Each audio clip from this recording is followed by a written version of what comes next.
السلام علیکم ملګرو بې موره بچې اول زما سره به دې سایټ کې دا ویډیو وګورئ نو بیا راځو خبرې کوو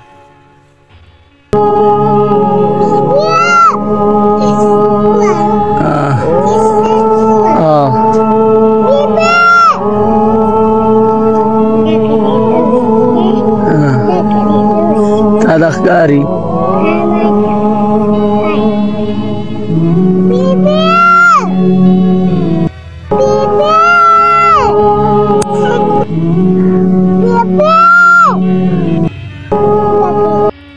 قدرمند اوریدونکو تاسو خو دا ویډیو وکتله ډېر زیات درد پکې پروت دی خو موږ لا تاسو له پکار دی چې موږ د داسې خلکو سره تعاون وکړو اوږه په اوږه ورسره ودرېږو او دیو ته موږ سپکې سپورې نه وایو دغه شان بچو چې موږ فارشیس کې خیال ساتو چې اوړی راځي د اوړي سامان ورته اخلو چې جمع راځي د جمع سامان ورته اخلو ځکه چې دغه خلک دغه ماشومان الله پاک ته ډېر زیات ګران وي قدرمند اوریدونکو په دې پسې یو شارټ کټ سټوري ماته رایادېږي و یوه ورځ د یو ماشوم مور مړه شوله وخت پکې تېرېدو پلار یې بل واده وکړو نو دغه شان پلار دغه بچي نه تپوس کوي چې بچیه ستا دا مور ښه ده که ستا هغه مور ښه وه نو بچی ورته ډېر په حیرانتیا سره جواب ورکوي چې بابا جانه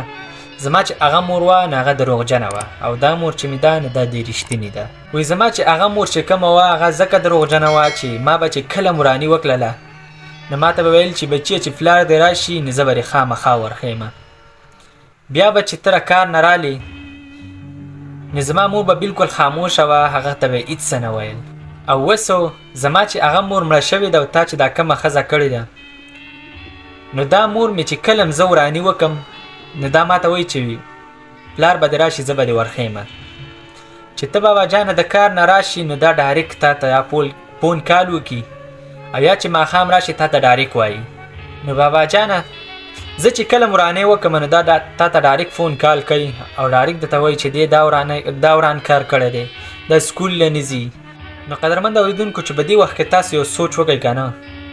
هغه مور یې په دې وجه دروغجنه وه چې هغه ویل چې زه به دا بچی پلار ته وروښیم نو دا به ووایي زما زړه ورسره خرابېږي زما زړه ورسره درد کوي نو ملګرو د مور او پلار نه علاوه نور یو کس هم تا له داسې مینه نشي درکولی لکه څنګه چې مور او پلار درکوي نور خلک چې ستا سره په خوله څنګه وي خو په زړه کې به درته غلی زه تاسو ته وایم چې د مشرانو د مور او پلار ډېر زیات خیال ساتئ عزت یې کوئ والسلام